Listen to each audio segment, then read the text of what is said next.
قال الله تعالى في الكلام المجيد: يا أيها الذين آمنوا قوا أنفسكم وأهليكم نارا. آمنت بالله صدق الله العظيم. إن الله وملائكته يصلون على النبي يا أيها الذين آمنوا صلوا عليه وسلموا تسليما. الصلاة والسلام عليك يا سيدي يا رسول الله، وعلى آلك وأصحابك يا سيدي يا رحمة للعالمين. الصلاة والسلام عليك يا سيدي يا شفيع المذنبين. الصلاة والسلام على أشرف الأنبياء والمرسلين.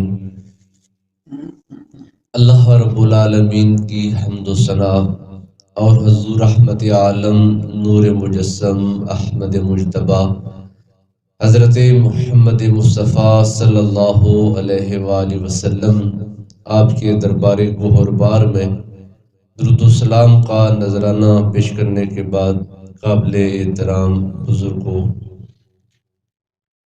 آج 28 رجب المرجب جمعۃ المبارک کا بابرکت دن ہے۔ اللہ تعالیٰ کی بارگاہ میں دعا ہے اللہ تعالیٰ اس بابرکت دن کی برکات سے ہم سب کو مستفید فرمائے۔ قرآن کریم کی ایک آیت کریمہ تلاوت کرنے کا شرف حاصل کیا ہے۔ اللہ تعالیٰ نے اس آیت کریمہ میں اہل ایمان کو مخاطب کیا اور ایک ضروری ایک اہم پیغام ان کی طرف اہل ایمان کو متوجہ کیا۔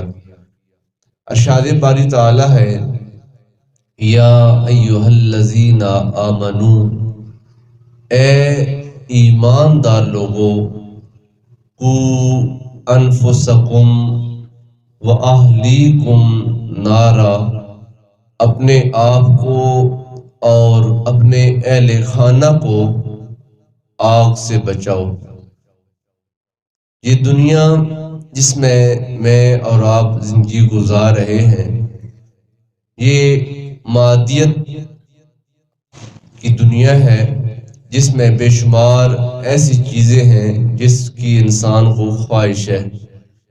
انسان دنیا کا سٹیٹس بھی چاہتا ہے، دنیا کا مال و دولت بھی چاہتا ہے، دنیا کی عزت بھی چاہتا ہے، اولاد چاہتا ہے، اپنا اچھا گھر چاہتا ہے۔ انسان کو دنیا کی ان تمام آسائشوں کی حرص ہے، لیکن یہ چیزیں بری نہیں ہیں اگر ان کو جائز طریقے سے حاصل کیا جائے اور جائز طریقے سے ان کو استعمال کیا جائے تو یہ چیزیں بھی انسان کے لیے باعث بخشش ہیں۔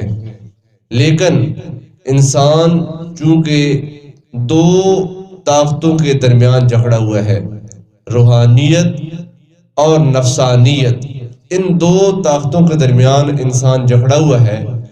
اگر انسان پر روحانیت غالب رہے اور اس کی حیوانیت، اس کی نفسانیت، اس کی شیطانیت مغلوب رہے تو انسان انسانیت کی معراج پاتا ہے۔ اللہ تعالیٰ نے جو بنیادی طور پر مخلوقات پیدا کی ہیں ان میں انسان، حیوان اور فرشتے ہیں۔ باقی تمام مخلوقات جو ہے ان تین مخلوقات کے تابع پیدا کی گئی ہیں۔ اللہ تعالیٰ نے حیوانوں کو پیدا کیا ہے تو ان کے اندر اللہ تعالیٰ نے نفس رکھا ہے، شہوت رکھی ہے، ان کے اندر شعور نہیں ہے، ان کے اندر عقل نہیں ہے، سوچنے سمجھنے کی ان کے اندر طاقت نہیں ہے حیوانوں کے اندر۔ اور اللہ تعالیٰ نے فرشتوں کو پیدا کیا ہے تو ان کے اندر اللہ تعالیٰ نے نفسانیت نہیں رکھی، شہوت نہیں رکھی، اللہ تعالیٰ نے ان کے اندر عقل رکھا ہے، نور رکھا ہے، فکر رکھی ہے کہ فرشتے گناہ نہیں کرتے ہیں، فرشتے گناہوں سے پاک ہیں۔ دو چیزیں ہو گئیں، ایک فرشتے ہیں جس کے اندر عقل ہے، شہوت نہیں، ایک جانور ہے جس میں شہوت ہے، عقل نہیں، اور ان دو مخلوقوں کے درمیان اللہ تعالیٰ نے ایک مخلوق ایسی پیدا کی ہے جس میں شہوت بھی ہے اور عقل بھی ہے۔ پہلی دونوں چیزیں ایسی ہیں جن میں ایک ایک چیز ہے اور ایک ایک چیز نہیں ہے۔ فرشتوں میں عقل ہے، شہوت نہیں، جانوروں میں شہوت ہے، عقل نہیں، لیکن جانوروں اور فرشتوں کے درمیان جو اللہ نے ایک مخلوق پیدا کی ہے جس کو ہم انسان کہتے ہیں، اس کے اندر اللہ نے شہوت بھی رکھی ہے اور اس کے اندر اللہ تعالیٰ نے نور بھی رکھا ہے، عقل بھی رکھا ہے، سوچ بھی رکھی ہے، شعور بھی رکھا ہے۔ اب انسان کو اللہ تعالیٰ نے دونوں طاقتیں دے کر کہا فَهَدَيْنَاهُ النَّجْدَيْنِ، ہم نے انسان کو دونوں راستے، اچھائی والا بھی اور برائی والا بھی بتا دیا۔ کہا کہ اے انسان، ہم تم کو دنیا میں سب مخلوقات سے بہتر مخلوق بنا کر بھیج رہے ہیں۔ انسان کو اشرف مشروق بولا جاتا ہے کہ انسان سب سے بہتر مخلوق ہے، تو انسان کو اشرف المخلوقات میں سے بنا کر اس دنیا میں بھیجا گیا اور کہا کہ اب اپنے عقل کو استعمال کر، اپنے شعور کو استعمال کر، اور جو راستہ تجھے اپنے لیے اچھا لگے اس کا انتخاب کر لے۔ اور اب یہ بات بھی غور سے سن لے کہ تو ان دونوں راستوں میں سے جس ایک راستے کا انتخاب کرے گا، تیرا انجام اس راستے کے مطابق ہوگا۔ اگر تو انسان ہو کر اپنے عقل کو اپنی شہوت پر غالب کر لیتا ہے، تو اپنے سوچ کو، اپنے شعور کو، اپنی فہم و فراست کو اتنا اجاگر کرتا ہے کہ تجھے اللہ کا ڈر دل میں پیدا ہو جاتا ہے، تجھے آخرت یاد رہتی ہے، تو کہتا ہے کہ یہ دنیا تو ایک محدود سی چھوٹی سی زندگی ہے اور اس دنیا کے بعد ایک دن مر جانا ہے اور اللہ تعالیٰ کی بارگاہ میں جانا ہے، اور اس دن میں نے اللہ کی بارگاہ میں حاضر ہونا ہے کہ جس دن کا پھر جب وہ زوال کوئی نہیں ہے، پھر اس دن کا سورج غروب نہیں ہونا۔ اگر جنت میں جاؤں گا تو ہمیشہ ہمیشہ رہوں گا، اگر جہنم میں جاؤں گا تو ہمیشہ ہمیشہ رہوں گا۔ لہٰذا اس لامحدود دن کے لیے آج میں اپنے آپ کو تھوڑا سا محدود کر لوں، آج میں اپنے اعمال کو سنوار لوں، آج میں اپنی ذات کو بنا لوں۔ اگر انسان دنیا میں اپنے نور کو اپنی شہوت پر، اپنی عقل کو اپنی خواہشات پر غالب کر لے تو پھر انسان کا مقام اور سٹیٹس کیا ہوتا ہے؟ چونکہ اس نے اس صفت کو غالب کیا جو صفت فرشتوں میں پائی جاتی ہے، کیونکہ فرشتوں میں اللہ تعالیٰ نے نور رکھا ہے، شہوت نہیں رکھی، اور انسان نے اپنے نور کو شہوت پر غالب کر لیا۔ اب اللہ فرماتا ہے کہ تو خالی انسان نہیں ہے، تو صرف وہ خالی انسان نہیں بلکہ اللہ کی نگاہ میں تیرا مقام و مرتبہ فرشتوں سے بڑھ کر ہے، فرشتوں کا بڑا مقام ہے، لیکن اللہ کی نگاہ میں اب تیرا مقام فرشتوں سے بڑھ کر ہے، اس لیے کہ تو نے اپنے نفس کو مغلوب کر دیا ہے، اپنی خواہش کو تو نے مغلوب کر دیا ہے، اور تو نے اللہ کے دیے ہوئے عقل اور شعور کو غالب کر دیا ہے۔ لیکن اگر انسان جیسے ہم زندگی گزار رہے ہیں، اپنی خواہش کے پجاری ہیں، اپنی خواہشات کے مطابق ہم زندگیاں گزار رہے ہیں اور ہم اپنے عقل کو مات دے رہے ہیں، ہماری شہوت، ہماری خواہشات، ہماری شیطانیت ہمارے اوپر ہر وقت غالب رہتی ہے، جبکہ ہم کو آخرت یاد کوئی نہیں ہے، ہمارے دل میں اللہ کا ڈر کوئی نہیں ہے، ہم کو اللہ کا خوف کوئی نہیں ہے۔ تو اللہ تعالیٰ کہتا ہے کہ جب انسان کی شہوت انسان کے عقل پر غالب آ جائے پھر وہ کیا ہے؟ اولئک کالانعام، ہے تو وہ انسان، دو ٹانگیں ہیں، دو ہاتھ ہیں، انسانی سٹرکچر، انسانی اس کی باڈی ہے، لیکن اللہ کی نگاہ میں وہ انسان نہیں، اولئک کالانعام، وہ جانور ہے، بل ہم اضل، بلکہ اس کو جانور کہنا یہ جانوروں کے ساتھ زیادتی ہے، یہ تو جانوروں سے بھی گئے گزرا ہے انسان۔ اس لیے انسان کو اپنا سٹیٹس، اپنا مقام پہچاننا چاہیے کہ میں انسان ہوں، اللہ نے مجھے کسی خاص مقصد کے لیے مبعوث کیا ہے، اللہ نے مجھے خاص مقصد کے لیے بھیجا ہے۔ جو میں نے آیت کریمہ پڑھی ہے، اللہ پاک فرماتے ہیں یا ایھا الذین آمنوا، اے ایماندار لوگو، قوا انفسکم واہلیکم نارا، اپنے آپ کو بھی اور اپنے اہل خانہ کو بھی اللہ تعالیٰ کی جہنم کی آگ سے بچاؤ۔ تو اللہ تعالیٰ کی اس جہنم کی آگ سے میں اور آپ اپنے آپ کو اور اپنے اہل خانہ کو کیسے بچا سکتے ہیں؟ اس کے لیے ہمیں اپنی عقل کو استعمال کرنا ہے۔ وہ جو اللہ نے عقل ہمارے اندر رکھا ہے، سوچ رکھی ہے، شعور رکھا ہے، جو اللہ نے نور رکھا ہے، ہم کو چاہیے کہ ہم اپنے اس نور کو اپنے اس خواہشات پر غالب کر لیں۔ جب ہمارے دل میں اللہ کا ڈر پیدا ہو جائے گا، اللہ کا شعور پیدا ہو جائے گا، تو تب ہمارا انجام بخیر ہوگا۔ لیکن اگر ہماری خواہشات جیسے ہمارے اوپر غالب ہیں، ہمارے اندر شعور نہیں ہے، سوچ نہیں ہے، تو ہمارا معاملہ غلط ہو سکتا ہے۔ اللہ کے پیارے محبوب صلی اللہ علیہ وسلم فرماتے ہیں کلکم رائن وکلکم مسئول عن رعیتہ، تم میں سے ہر ایک نگہبان ہے، میں بھی اور آپ بھی۔ حضور پاک صلی اللہ علیہ وسلم نے تخصیص نہیں کی کہ فلاں فلاں فلاں، میں تم میں سے ہر ایک، خواہ وہ چھوٹا ہے، خواہ وہ بڑا ہے، خواہ وہ مرد ہے، خواہ وہ عورت ہے، وہ جو کوئی بھی ہے، کلکم رائن، تم میں ہر ایک رائی ہے، نگہبان ہے۔ عربی میں رائی بولا جاتا ہے چرواہے کو۔ چرواہا کون ہوتا ہے؟ جو جانور چراتا ہے، بکریاں چراتا ہے، گائے بھینس چراتا ہے، باہر لے جاتا ہے صبح کو اور شام کو لے کر آتا ہے۔ اب جب آپ نے اپنے بیٹے کو یا اپنے آپ نے کوئی چرواہا رکھا ہوا ہے، مزدور رکھا ہوا ہے، اس کو آپ صبح دیتے ہیں بکریاں 20، وہ لے جاتا ہے 20 بکریاں، اور دن کو اس میں سے ایک بکری غائب ہو جاتی ہے، یا وہ کھا جاتا ہے، یا وہ اس کو بیچ دیتا ہے، یا اس کے اوپر حملہ ہوتا ہے، کوئی بھیڑیا لے جاتا ہے۔ جب شام کو وہ 19 لے کر آتا ہے تو کیا مالک نہیں سوال کرتے؟ مالک پوچھتے ہیں نا کہ صبح تو اتنی بکریاں لے کر گیا تھا، اب تو شام کو اتنی لے کر آیا ہے، جو غائب ہے وہ کہاں گئی ہے، اس کے بارے میں بتا۔ اللہ کے رسول فرماتے ہیں جیسے اس چرواہے سے دنیا میں سوال کیا جاتا ہے، ایسے ہی کل قیامت والے دن تم میں سے ہر ایک سے اس کی رعایا کے بارے میں سوال کیا جائے گا۔ اب گھر کی ایک چھوٹی سی حکومت ہے، اس چھوٹی سی حکومت میں سب سے بڑا نگہبان مرد ہے، جو گھر کا کفیل ہے۔ الرجال قوامون علی النساء، اللہ فرماتے ہیں ہم نے مردوں کو عورتوں پر جب وہ حکمرانی دی ہے، اس لیے کہ مرد میں عقل، سوچ، شعور بھی زیادہ ہے، اور مرد جو ہے وہ اپنے مال سے اپنے خاندان کو کھلاتا پلاتا ہے، اپنا مال اپنی اولاد پر، اپنی بیوی پر خرچ کرتا ہے۔ اللہ نے مرد کو فوقیت دی ہے۔ اب یہ سرداری، یہ فوقیت، یہ عزت صرف دنیا تک محدود نہیں ہے۔ اللہ فرماتا ہے اگر میں نے تم کو دنیا میں یہ عزت دی ہے نا، کل قیامت والے دن جن پر تمہیں عزت دی گئی ہے ان سب کے بارے میں تم سے سوال کیا جائے گا۔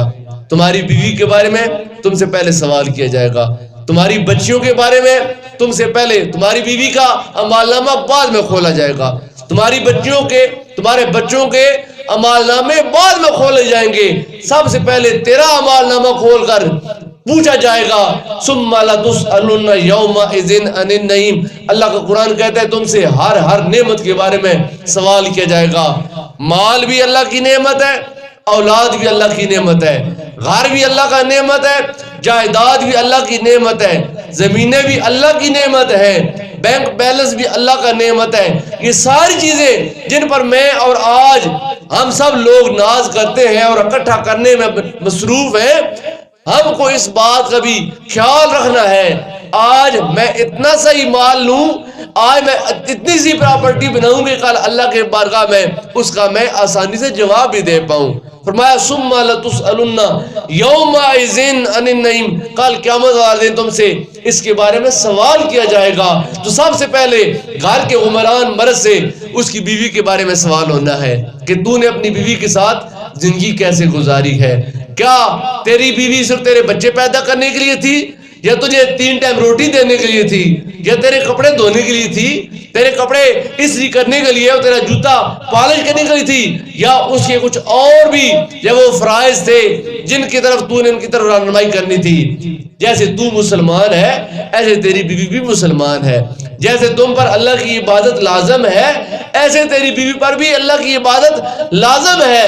اب تو حاکم تھا، وہ تیری محکوم تھی. جیسے تو نے اس کو یہ حکم دیا کہ روٹی پکاؤ، ایسے تو نے کیا اس کو حکم دیا یا نہیں دیا کہ تو نماز پڑھ؟ اگر تو نے اس کو اللہ کے احکامات پر چلانے کے لیے حکم دیا، کل قیامت والے دن اللہ کی بارگاہ میں تجھے سرخروئی ہوگی. لیکن تو کہتا ہے کہ نماز پڑھنا نہ پڑھنا تیرا معاملہ ہے، مجھے وقت پر روٹی ملنی چاہیے، میرے کپڑے دھلے ہوئے ہونے چاہیے، میرا سامان تیار ہونا چاہیے. تو دنیا کے ان مادی منافع کے لیے عورت کو استعمال کرتا رہا، اپنی اولاد کو تو دنیا کے جدید سے جدید علوم پڑھاتا رہا. اس لیے کہ اگر آج میرا بیٹا دنیا کے علوم پڑھ لے گا یا کوئی دنیا کا ہنر سیکھ لے گا، کل اس کی جو اگلے دن آسان ہو جائیں گے، اس کا مستقبل محفوظ ہو جائے گا.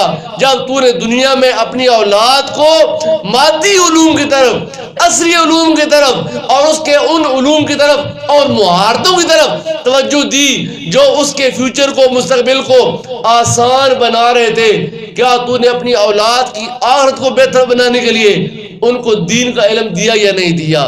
اس کے بارے میں تم سے سوال کیا جائے گا. جب مرد سے اعمال نامے کے مطابق سوال ہو جائیں گے، تب اس کے بعد گھر میں دوسرا درجہ آتا ہے بیوی کا. بیوی سے اس کے خاوند کے حقوق کے بارے میں سوال کیا جائے گا. حضور رحمت عالم صلی اللہ علیہ وسلم فرماتے ہیں بہترین عورت وہ ہے جس کو خاوند دیکھے تو خاوند کا دل خوش ہو جائے. یعنی وہ اپنی ادا سے، اپنی تابعداری سے، اپنی اطاعت سے اور مرد کی امانت میں دیانت کی وجہ سے اور اس کی امانت کی حفاظت کی وجہ سے مرد کے دل کو بھاتی ہو. حضور پاک فرماتے ہیں عورت کے جو فرائض ہیں اس میں لازم ہے کہ مرد غائب ہو تو مرد کے گھر کی حفاظت کرے، مرد نہ ہو تو اس کے مال کی حفاظت کرے، اس کی اولاد کی حفاظت کرے، اس کو ادب سکھائے. اور پھر فرمایا مرد کے بستر کو کسی غیر سے آلودہ نہ کرے. یہ عورت کی ذمہ داریوں کے اندر آتا ہے. اور سرکار فرماتے ہیں کہ بہترین اور وہ خاتون عورتوں نے سرکار کی بارگاہ میں کہا یا رسول اللہ مرد تو ہم پر بازی لے گئے ہیں کہ وہ عبادت کرتے ہیں، آپ کے ساتھ نمازیں پڑھتے ہیں، وہ جہاد کرتے ہیں، وہ نماز تراویح پڑھتے ہیں، وہ دن کو رات کو قیام کرتے ہیں. یا رسول اللہ عبادات میں مرد ہم پر بازی لے گئے. حضور پاک صلی اللہ علیہ وسلم نے فرمایا جو عورت اپنے گھر ٹکی رہے، یعنی گھر سے بلا ضرورت باہر نہ نکلے، اپنے گھر میں رہے، پردہ کرے اور 5 وقت کی نماز پڑھتی رہے، فرمایا وہ عورت جس کو، وہ مرد جس کو جب وہ سارا دن اللہ کے راستے میں جہاد کرنے اور ساری رات قیام کرنے کا ثواب ہوتا ہے. ایک مرد ہے صبح گھوڑے پہ سوار ہوا، شام تک اللہ کے راستے میں اللہ کا جھنڈا بلند کرنے کے لیے وہ جہاد کرتا رہا اور پھر ساری رات مصلی پر کھڑا ہو کر اللہ کو منانے کے لیے نماز پڑھتا رہا. فرمایا جتنا اجر اس مرد کو ملتا ہے اس سے کئی گنا بڑھا کر اجر اللہ اس عورت کو دیتا ہے جو عورت اپنے خاوند کی تابعدار ہوا کرتی ہے، جو اپنے گھر میں رہ کر 5 وقت کی نماز پڑھے اور اپنے مرد کی وہ عزت کی حفاظت کرے، مرد کے مال کی حفاظت کرے، مرد کے گھر کی حفاظت کرے. فرمایا وہ عورت جو گھر پر رہ کر مرد کے بستر کی حفاظت کرتی ہے اپنے آپ کو معمولی نہ سمجھے، اللہ کی بارگاہ میں ایسے بے شمار مردوں سے افضل ہے جو اللہ کے قرب سے محروم ہوا کرتے ہیں. فرمایا یا ایھا الذین آمنو، اے ایماندار لوگو، قوا انفسکم واہلیکم نارا، اپنے آپ کو اور اپنے اہل خانہ کو جہنم کی آگ سے بچاؤ. یہ وقت جس میں آج ہم سب زندگی گزار رہے ہیں یہ مادیت پرستی کا ایک فتنوں سے بھرا ہوا دور ہے جس میں بے ادبی، لا دینی اور دین بیزاری اپنے عروج پر ہے. دین کی طرف آنا اور دین کا شعور پیدا کرنا اور دینی معاملات میں دلچسپی لینا روز بروز کمی کی طرف آ رہے ہیں. میرے پیارے بھائیوں، میرے بزرگوں اور دوستوں، آج وقت کا یہ تقاضا ہے کہ آج ہم سنبھل جائیں، اپنے اعمال کی اصلاح کر لیں، خود بھی سنبھلیں اور اپنے اہل خانہ کو، اپنی بیوی کو، اپنے بچوں کو، اپنی بچیوں کو تادیب سکھائیں، تعلیم سکھائیں. سرکار دو عالم صلی اللہ علیہ وسلم کی جو احادیث مبارکہ میں نے ابھی تھوڑی دیر پہلے آ کر جب وہ مطالعہ کیا پڑھی ہے ایک حدیث مبارکہ میرے سامنے گزری. اب ٹائم نہیں ہے، اگر میں وہ چھیڑ دوں تو ٹائم لمبا ہو جائے گا. حضور پاک صلی اللہ علیہ وسلم نے جو خاتونوں کے بارے میں ابھی معراج شریف گزری ہے، تو معراج شریف کو اللہ کے محبوب جب اللہ کی بارگاہ میں پہنچے، اللہ سے ملاقات کی، جنت اور جہنم کا مشاہدہ کیا، تو جہنم میں سرکار نے جو مناظر دیکھے ان کو سرکار نے بیان فرمایا اور صحابہ کرام نے اس کو نقل بند کیا. سرکار نے عید الفطر کی نماز ادا کی. عید الفطر کی نماز ادا کرنے کے بعد حضور رحمت عالم صلی اللہ علیہ وسلم نے پہلے مردوں کو خطاب کیا، جو مرد نمازی حضرات تھے. اس ٹائم خواتین بھی مسجد میں آیا کرتی تھیں ایک پردے میں. سرکار نے پہلے مردوں کو خطاب کیا، پھر سرکار نے عورتوں کو خطاب کیا. جب سرکار عورتوں کی طرف گئے، حضرت بلال حبشی رضی اللہ تعالیٰ عنہ سرکار کے ساتھ تھے. حضور پاک نے عورتوں کو بیان کرنا شروع کیا تو سرکار نے فرمایا اللہ نے مجھے معراج پر اپنے حضور بلایا. میں نے جنت بھی دیکھی ہے، جہنم بھی دیکھی ہے، لیکن افسوس یہ ہے کہ میں نے دیکھا کہ جہنم میں عورتیں بہت زیادہ ہیں، جنت میں مرد بہت زیادہ ہیں، جہنم میں عورتیں بہت زیادہ ہیں، مرد کم ہیں. جب سرکار نے یہ بات کی تو راوی کہتا ہے کہ ایک عورت ایسی اٹھی جو اس ٹائم ان کے عورتوں میں مشہور ہوتا ہے کہ وہ عورت بڑی ان کے بولنے والی ہے، جس کی زبان بڑی چلتی ہے، باتونی عورت ہے. ایک ایسی عورت اٹھی اور اس نے کہا یا رسول اللہ ہم عورتوں کا کیا قصور ہے؟ اگر ہم جہنم میں زیادہ ہیں تو ہمارا کیا قصور ہے؟ مرد زیادہ کیوں نہیں ہے؟ تو حضور پاک صلی اللہ علیہ وسلم نے دو باتیں کی. سرکار نے فرمایا کہ دو چیزیں ہیں جن کی وجہ سے عورتیں جہنم میں زیادہ ہیں اور جنت میں کم ہیں. کیا فرمایا؟ تم میں دو عیب پائے جاتے ہیں اور دو کمزوریاں پائی جاتی ہیں. دو عیب کون سے؟ وقت تھوڑا ہے، میں اس کی وضاحت میں نہیں جاتا، صرف بیان کرتا ہوں. سرکار نے فرمایا دو عیب پائے جاتے ہیں. ایک تو عیب یہ کہ تم لعن طعن بہت زیادہ کرتی ہو. لعن طعن چھوٹی سی بات ہوتی ہے تو تم لعنت شروع کر دیتی ہو. حتیٰ کہ سرکار فرمایا دودھ پیتا بچہ اگر تم کو تنگ کرنا شروع کر دے، چھوٹا سا بچہ معصوم بچہ رو رہا ہے، اس کے پیٹ میں درد ہے، ہم کو نہیں معلوم، وہ تو نہیں بتا سکتا. آپ بھی بچوں والے، آپ کے گھروں میں بچے ہوں گے، بعض لوگ اتنے پریشان ہو جاتے ہیں کہ پتہ نہیں ساری رات بچہ روتا رہا ہے، وجہ کیا ہے؟ اس کے پیٹ میں درد ہے اور ماں اس کو دودھ پلا رہی ہے، اس کو شاید بھوک لگی ہوئی ہے، اس کو کوئی اور پرابلم ہوتی ہے، بچہ روتا ہے. اور جب بچہ آدھا گھنٹہ 2 گھنٹے کنٹینیو روتا ہے نا، پہلے تو ماں برداشت کرتی رہتی ہے، لیکن ایک وقت آتا ہے کہ ماں بھی تنگ آ جاتی ہے. عورت ہونے کی حیثیت سے پھر ماں کے منہ سے کیا نکلتا ہے؟ پھر تو جم کا میں مسیطے ہی پا چھڑے ہی ہے، ٹھیک ہے نا؟ ہے نا؟ بہتر تو نہ جمیا. سرکار فرمایا کہ چھوٹا بچہ جو دودھ پینے والا بچہ ہے، فرمایا تم عورتیں اس کو بھی لعن طعن کرنے سے باز نہیں آتی ہو. ایک سرکار فرمایا ایک تو یہ کہ تمہارے اندر عیب پایا جاتا ہے کہ تم لعن طعن بہت کرتی ہو. دوسرا سرکار نے فرمایا کہ تم عورتیں اپنے خاوند کی بہت زیادہ نافرمانی کرنے والی ہوتی ہو. اپنے خاوند کی تم تابعداری اور اطاعت شاری نہیں کرتی ہو. اگر خاوند تمہارے لیے ماں چھوڑ دے، باپ چھوڑ دے، بھائی چھوڑ دے، بہنیں چھوڑ دے، اپنا خاندان چھوڑ دے اور وہ تم کو سیپریٹ کر کے الگ لے جائے، ساری زندگی تمہاری خدمت کرتا رہے، ہر تمہاری خواہش کو پورا کرتا رہے، اگر انسانی حیثیت سے کوئی ایک ایسا کام اس مرد سے ہو جائے جو تمہارے مزاج یا تمہاری مرضی یا تمہاری خواہش کے مخالف ہے، تم فوراً کہہ دیتی ہو میں جب سے اس گھر میں آئی ہوں میں نے سکھ نہیں دیکھا ہے.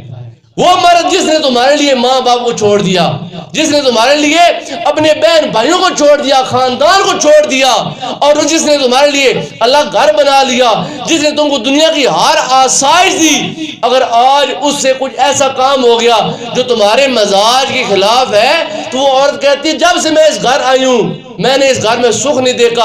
حضور میں دو عیب تمہارے اندر پائے جاتے ہیں. ایک عیب یہ کہ تم لعن طعن کرتی ہو زیادہ، اور دوسرا عیب یہ کہ تم جو وہ اپنے خاوند کی بہت زیادہ نافرمانی کرتی ہو. یہ دو چیزیں ایسی ہیں جو تم کو جہنم میں لے کر جاتی ہیں، اور یہ دو کام ایسے ہیں جو تمہارے ہر نیک کام کو تباہ و برباد کر دیتے ہیں. جیسے آگ لکڑی کو کھا جاتی ہے، ایسے یہ کام تمہارے نیک اعمال کو کھا جاتے ہیں. یہ دو عیب. پھر سرکار میں دو خامیاں. کون سی؟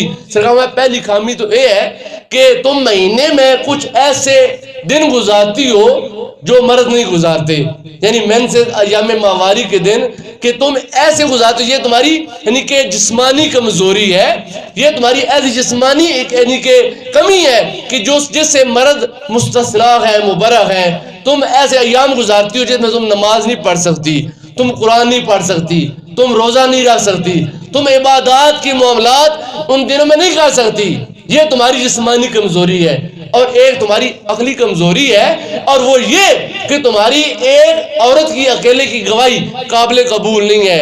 ایک مرد کے بدلے میں دو عورتوں کی گواہی، یعنی کہ اگر وہ ترازو کے ایک پلڑے میں ایک مرد رکھا جائے تو دوسرے پلڑے میں ایک عورت رکھی جائے تو مرد حاوی ہوگا. مرد اور عورت کے ایکول تب ہوگا ایک مرد کے بدلے میں دو عورتیں ہوں گی. تو گویا جب کسی معاملے میں یعنی دو گواہیاں درکار ہوں گی، یا تو دو مرد گواہ دیں گے یا پھر ایک مرد اور دو عورتیں گواہ دیں گی. اگر صرف عورتوں کی گواہی کسی معاملے میں ہو تو وہ چار عورتیں گواہی دیں گی، تب وہ گواہی دو مردوں کی گواہی کے برابر ہوگی. فرمایا تمہارے اندر دو عیب پائے جاتے ہیں اور دو کمزوریاں پائی جاتی ہیں. عیب یہ ہے کہ تم لعن طعن بہت زیادہ کرتی ہو اور تم اپنے خاوند کی بہت زیادہ نافرمانی کرتی ہو. اور دو کمزوریاں یہ، ایک عقلی کمزوری، ایک بدنی کمزوری. بدنی کمزوری یہ کہ مہینے کے چند ایام تم اس حال میں گزارتی ہو جس سے مرد مستثنا ہے، ان ایام میں تم عبادات سے دور رہتی ہو. اور تمہاری عقلی کمزوری یہ ہے کہ تم وہ اکیلے گواہی نہیں دے سکتی ہو، دو عورتیں مل کر ایک مرد کے برابر آتی ہیں. یہ تمہارے اندر کمزوریاں پائی جاتی ہیں. لہذا ان کی وجہ سے میں نے کل قیامت والے دن جو معاملات آج معراج کی رات دیکھے ہیں ان کا تم کو حالات سے آگاہ کر رہا ہوں کہ میں نے جہنم میں کثرت سے خواتین کو دیکھا. پھر حضور رحمت عالم نے فرمایا، اے خواتین، اے آمت اللہ، اے اللہ کی باندیو، اللہ کے راستے میں صدقہ و خیرات کرو. حضرت بلال حبشی کے پاس ایک چمڑے کا تھیلا تھا، آپ نے وہ تھیلا آگے کیا تو خواتین اپنے زیورات اتار کر اللہ کے راستے میں صدقات کر رہی تھی. میرے پیارے بھائیوں، بزرگوں اور دوستوں، ہم بھی شادی شدہ، ہمارے گھر بھی مستورات ہیں، مائیں بھی ہیں، بیویاں بھی ہیں، بہنیں بھی ہیں، بیٹیاں بھی ہیں. اپنے آپ کو اگر ہم عبادت کا خوگر کرتے ہیں، اگر ہم خود عبادات کرتے ہیں تو ہمارے اوپر لازم ہے، ہم جس زندگی کے سٹیج پر ہیں، اگر ہم خاوند ہے گھر کا تو خاوند پر اپنی بیوی کی اصلاح کرنا لازم ہے، خاوند پر اپنی بیٹی کی اصلاح کرنا لازم ہے، بھائی پر بہن کی اصلاح کرنا لازم ہے. اور یہ اگر اصلاح مرد نہیں کرے گا تو کل قیامت والے دن اللہ کی بارگاہ میں جب سوال ہوگا، کلکم رائن و کلکم مسئول عن رعیتہ کے زمرے میں، کل اس کے پاس ان سوالات کے جواب نہیں ہوں گے تو وہ پھنس جائے گا. حضور پاک نے فرمایا کہ ایک عورت پانچ مردوں کو جہنم میں لے کر جائے گی.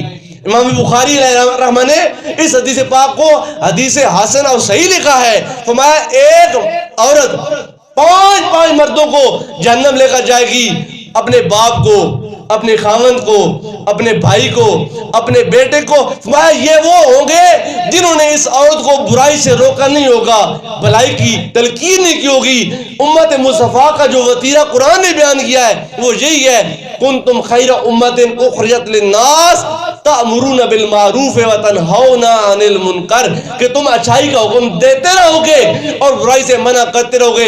اگر تم اچھائی کا حکم نہیں دو گے، برائی سے منع نہیں کرو گے، اللہ پاک تم پر عذاب مسلط کرے گا اور ایسے قوم لے آئے گا جو قوم اچھائی کا حکم دے گی اور برائی سے منع کرے گی.